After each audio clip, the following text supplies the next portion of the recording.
الحمدللہ آج ہماری تلاوت کا آغاز 25ویں پارے الہ یعد علم الساعہ، قیامت کا صحیح علم صرف اللہ کے پاس ہے۔ جبرائیل امین آئے، کہنے لگے یا رسول اللہ، انسانی شکل میں مسا قیامت کب آئے گی؟ فرمایا مل مسئول اعلم من السائل، جس سے پوچھا جا رہا ہے وہ پوچھنے والے سے زیادہ نہیں جانتا۔ تو جبرائیل امین کہنے لگے ما امارتھا، قیامت کی نشانیاں کیا ہیں؟ فرمایا ان تلد الامۃ ربتھا وان تری العراۃ الحراۃ یتطاولون فی البنیان، کہ ایک وقت ایسا آئے گا قرب قیامت میں کہ ماں اپنے آقا کو جنے گی، اولاد اپنے باپ اور ماں پر یوں حکم چلائیں گے جیسے آقا اپنے غلام اور باندی پر حکم چلاتے، اور ننگے پاؤں ننگے جسم، ان کے پاس دولت آ جائے گی، عقل کوئی نہیں آئے گی، سارے گارے مٹی کے اندر اپنی دولت صرف کر دیں گے اور عمارتوں میں ایک دوسرے سے آگے بڑھنے میں مسابقہ ہوگا۔ یہ قیامت کی نشانی ہے۔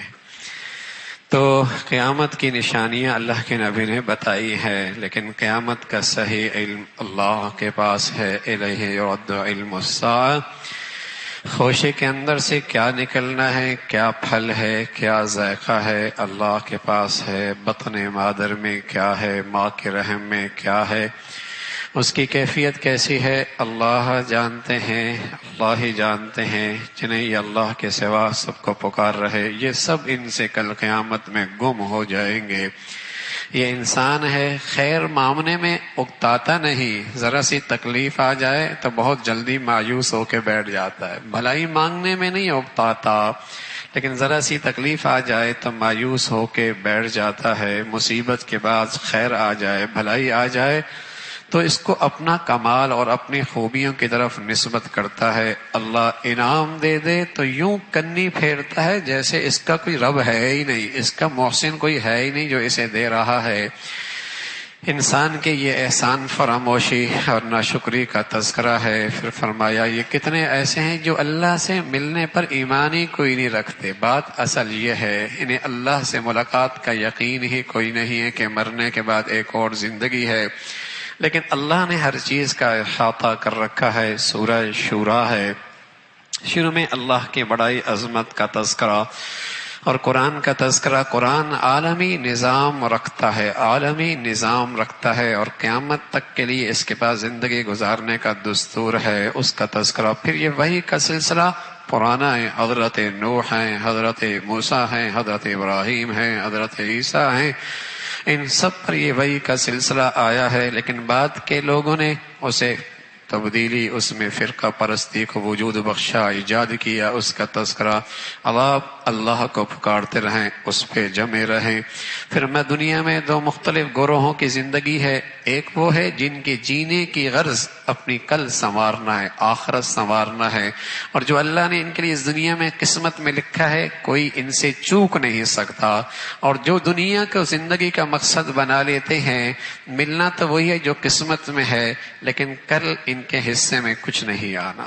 دو قسم کی زندگیاں ہیں، ایک وہ ہے جو آج اس لیے گزارتے ہیں کل اچھی ہو جائے، تو جو ان کا نصیب ہے وہ ان سے چوک نہیں سکتا، جا نہیں سکتا، اور کچھ وہ ہیں جن کے جینا مرنے کا مقصد دنیا ہے، تو ملتا وہی ہے جو قسمت میں لکھا ہے، لیکن کل ان کے حصے میں کچھ نہیں آنا۔ اللہ کے نبی فرمایا کرتے تھے صلی اللہ علیہ وسلم، عقل مند لوگ دیکھنے ہیں اور دور اندیش لوگ دیکھنے ہیں۔ کون لوگ سمجھدار ہیں؟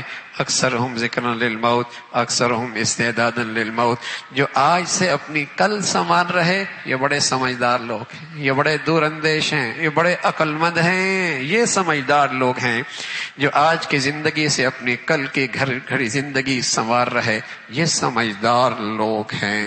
لیکن کھوٹی دنیا ہے، یہاں کھرا کھوٹا ہے، کھوٹا کھرا ہے، ناکام کامیاب ہے، کامیاب ناکام ہے۔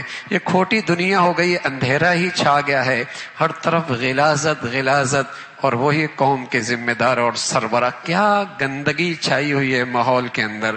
لیکن میرے عزیزو، یہ وہ بدعمالیوں کی سزا ہے جو آج کان سن رہے ہیں، آنکھیں دیکھ رہی ہیں، تو دنیا میں جینے والے دو ہی قسم کے لوگ ہیں، اس کا تذکرہ فرمایا۔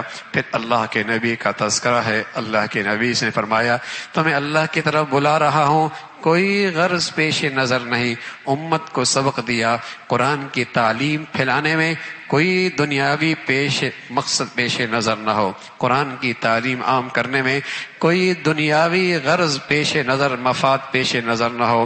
پھر اللہ کی رحمت کا تذکرہ ہے، توبہ قبول کرتے ہیں، معاف فرما دیتے ہیں، رزق کا معاملہ اللہ کا ہے، کشادہ بھی کر دیتے ہیں، تھوڑا بھی دیتے ہیں، وہ حکیم بھی ہیں، علیم بھی ہیں۔ جو تم پر حالات آتے ہیں اس میں ایک بڑی وجہ تمہارے اپنی اعمال کی سلسلہ ہے، جیسے تمہارے اعمال ہیں ویسے تمہارے اوپر حالات ہیں، لیکن اللہ تمہاری ہر کوتاہی پہ پکڑتا نہیں، بہت سارا تو ویسے ہی اللہ معاف کر دیتا ہے۔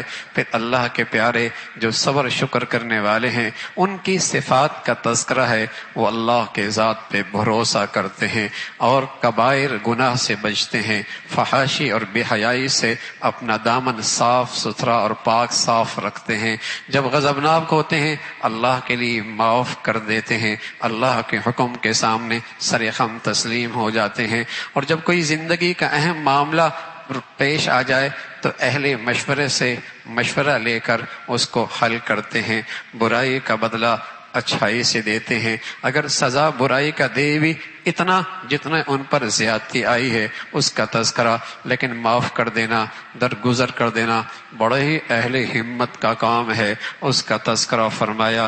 اللہ کی بات مان لو اس سے پہلے کہ تمہارے لیے پھر کوئی جائے پناہ باقی نہ رہے، اور سبھی کو اللہ کے سامنے پیش ہونا ہے اور وہاں پیش ہو کر رہنا ہے۔ زمین و آسمان کی بادشاہت اکیلے اللہ کی ہے، چاہے تو بیٹا دے دے، چاہے بیٹی دے دے، چاہے دونوں دے دے، اور چاہے کچھ برت، وہ بادشاہ ہے، وہ بادشاہ ہے، جسے چاہے کچھ بھی دے دے۔ بھائی اللہ نہ دے تو کوئی پیر فقیر بیٹا نہیں دے سکتا، اور اللہ دینے پہ آئے دنیا کی ساری بندشیں دھری کی دھری رہ جائیں گی، اولاد دینے والا اللہ ہے، کوئی نہیں روک سکتا، زمین و آسمان کا بادشاہ اکیلا ہے، جسے چاہے بیٹا دے دے، جسے چاہے بیٹی دے دے، جسے چاہے دونوں دے دے، اور جسے چاہے کچھ بھی نہ دے، وہ علیم ہے، وہ قدیر ہے۔ اللہ اپنے بندوں سے کیسے بات کرتا ہے، پیغمبروں سے اللہ کی بات چیت کیسے ہوتی ہے، یا تو اللہ فرشتہ بھیج دیتے ہیں، یا اللہ دل میں ڈال دیتے ہیں، یا پردے کے پیچھے بات کرتے ہیں۔ اپنے پیغمبر کے پاس اللہ کے انعامات، اس کا تذکرہ ہے، آپ بے خبر تھے لیکن اللہ نے آپ کو وہ علم دیا کہ اللہ کے بعد کوئی علم ہے تو محمد الرسول اللہ کے پاس ہے۔ آپ کا راستہ سیدھا راستہ ہے، آپ کا راستہ سیدھا راستہ ہے۔ پھر سورہ زخرف کا تذکرہ ہے، قرآن کی عظمت کا تذکرہ، اللہ کی وحدانیت اور وجود کا تذکرہ، اور اس کے وجود پر مختلف دلائل، قوت اللہ رب العالمین انسان کا یہ نظام پیدا کرنا، اور پھر اللہ نے جانوروں کو کس طریقے سے انسان کا تابع اور مسخر کر دیا۔ کمزور سا انسان ہے اور اتنے جسامت والے جانور، اونٹ دیکھو لمبی لین لگی ہوتی ہے اور ایک معصوم بچہ اس لین کو لگام پکڑ کے چلا رہا ہوتا ہے، یہ کس نے مسخر کیا ہے؟ اس پہ سوار ہو تو اس کا شکر بجا لاؤ، اے اللہ تو ہی تو ہے جس نے اس سواری کو میرے لیے مسخر کر دیا ہے۔ دنیا کے ہر چھوٹے سفر سے اللہ بڑے سفر کی یاد دہانی کراتے ہیں، اے اللہ یہ چھوٹا سفر ہے لیکن ہم بہت جلد آپ کے پاس لوٹنے والے ہیں، آپ کے پاس لوٹنے والے ہیں۔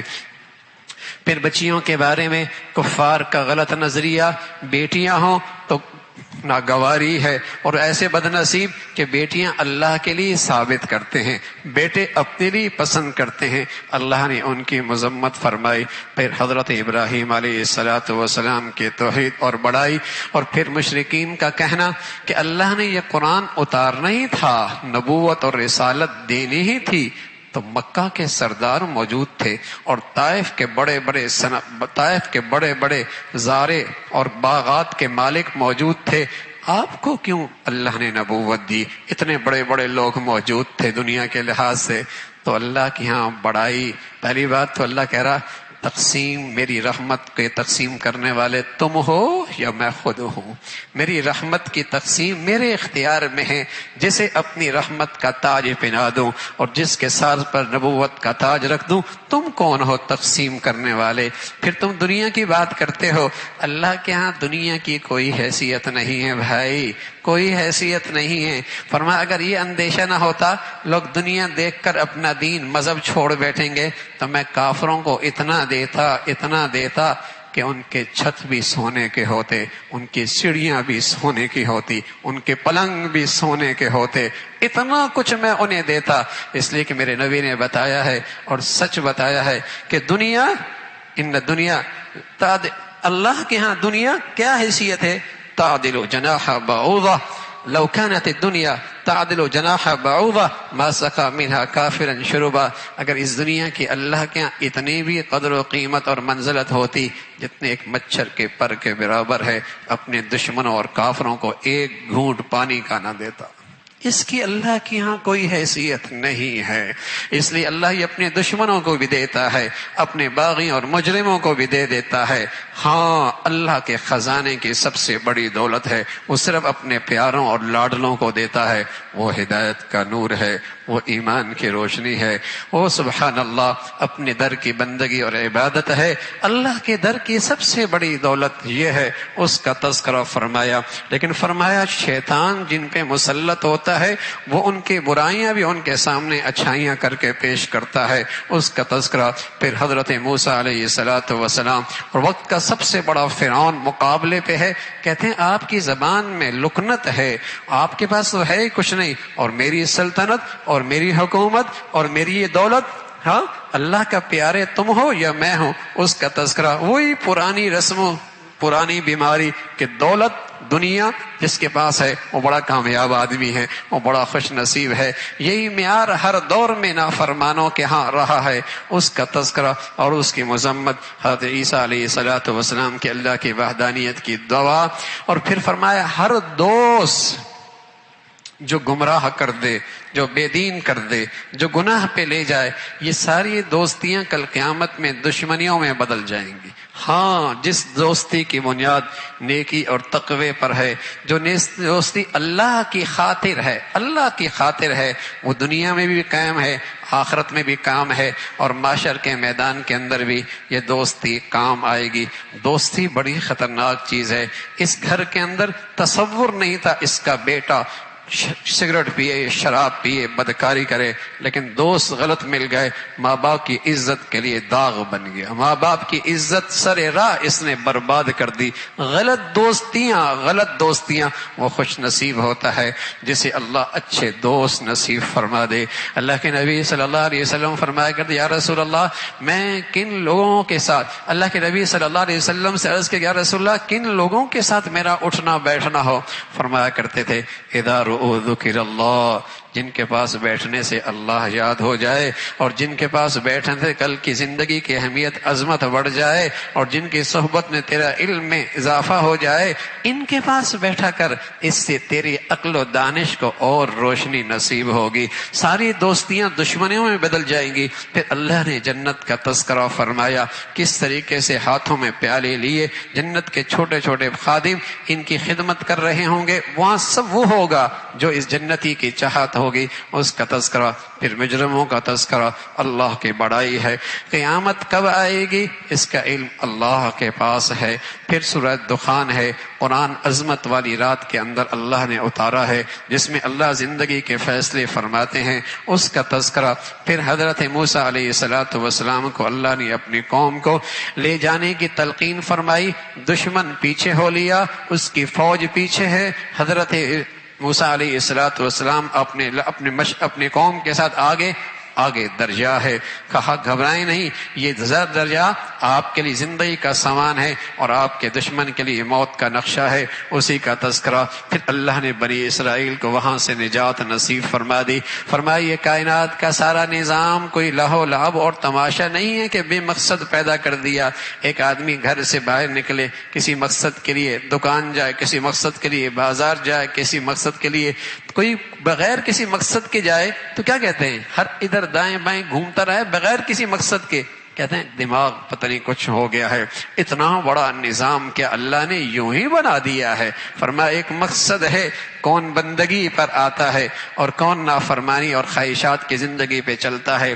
ایک دن آنے والا ہے جہاں فیصلہ ہونا ہے، جہاں فیصلہ ہونا ہے، اور فرما برداروں نافرمانوں کی سزا اور فرما برداروں کے لیے جنت جیسا ٹھکانہ امن ہی امن ہے، روشن، اور لباس ریشم کے لباس ہیں، باریک بھی ہے اور موٹا بھی ہے، سب کچھ ہے۔ اللہ کا فضل وہاں بہت کچھ ہے، اور سب سے بڑھ کر زندگی کا سلسلہ ہمیشہ کا ہے، موت کو ہی موت آ جانی ہے، اس کا تذکرہ۔ پھر حامیم تنزیل سورہ جاسیہ، قرآن کی عظمت کا تذکرہ، اللہ کی بڑائی، اللہ کی عظمت، زمین و آسمان کا یہ نظام، کس طریقے سے اللہ نے یہ سارا نظام بنایا پھر چلایا، اس کا تذکرہ فرمایا۔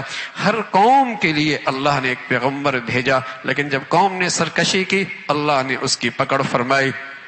فرمایا دنیا میں نیک اور بد دونوں زندگی گزارتے ہیں، لیکن اللہ کی طرف سے ایک پیغام ہے، اللہ کی طرف سے ایک پیغام ہے، خیال رکھنا نیکی کرنے والے کا جینا اور مرنا اور نافرمانی کی زندگی گزارنے والے کا جینا اور مرنا ایک جیسا نہیں ہو سکتا، ایک جیسا نہیں ہو سکتا۔ فرمایا نافرمانی کا جینا اور مرنا اور فرما برداری کا جینا اور مرنا ایک جیسا نہیں ہو سکتا۔ اور کوئی اگر یہ سمجھے کہ دونوں کا مرنا، سبھی نے حرام خور کا بھی جنازہ پڑا ہے اور لقمہ حرام چن چن کے کھانے والے کا بھی سب نے جنازہ پڑا ہے، کیا دونوں کا مرنا ایک جیسے؟ فرمایا ام نجعل المسلمین کالمجرمین ما لکم کیف تحکمون، فرما بردار اور نافرمان دونوں ایک جیسے ہیں؟ کیسا غلط فیصلہ کرتے ہو، کیسا غلط فیصلہ کرتے ہو۔ اللہ کے ہاں اندھیر نگری نہیں ہے بھائی، اندھیر نگری نہیں ہے۔ موت کے بعد تو پھر موت کے آتے ہی فیصلہ ہو جانا ہے، فرما بردار نافرمانوں کا جینا مرنا الگ الگ ہوگا، اسی کا تذکرہ فرمایا۔ پھر اللہ کی بڑائی ہے، کل قیامت کا دن ہے، لوگ گھٹنوں کے بل پڑے ہوں گے اور کہا جائے گا یہ ہے تمہارا نامہ اعمال جو زندگی بھر تم نے کی، تمہارے سامنے موجود ہے، اور آج یہ اعمال نامہ تمہارے سامنے بولے گا۔ اعمال نیکی کرنے والے باغات میں ہوں گے، نافرمانی کرنے والے یہ وہ لوگ ہیں جو کہتے ہیں قیامت کوئی نہیں آنی، قیامت کوئی نہیں ہونی، اللہ سے ملاقات کے انکاری تھے، جہنم میں ہمیشہ رہیں گے، ان کی فریاد بھی نہیں سنی جائے گی، ان کی فریاد بھی نہیں سنی جائے گی۔ وہ بد نصیب ہیں جو اللہ کی ملاقات کا انکار کرتے تھے۔ رسول اللہ صلی اللہ علیہ وسلم فرمایا کرتے تھے من احب لقاء اللہ احب لقاءہ، جو اللہ سے ملاقات پسند کرتا ہے اللہ بھی اس کی ملاقات کو پسند فرماتے ہیں۔ تو اللہ ہی کی ساری تعریف اور بڑائی ہے، اللہ عمل کی توفیق نصیب فرما دے۔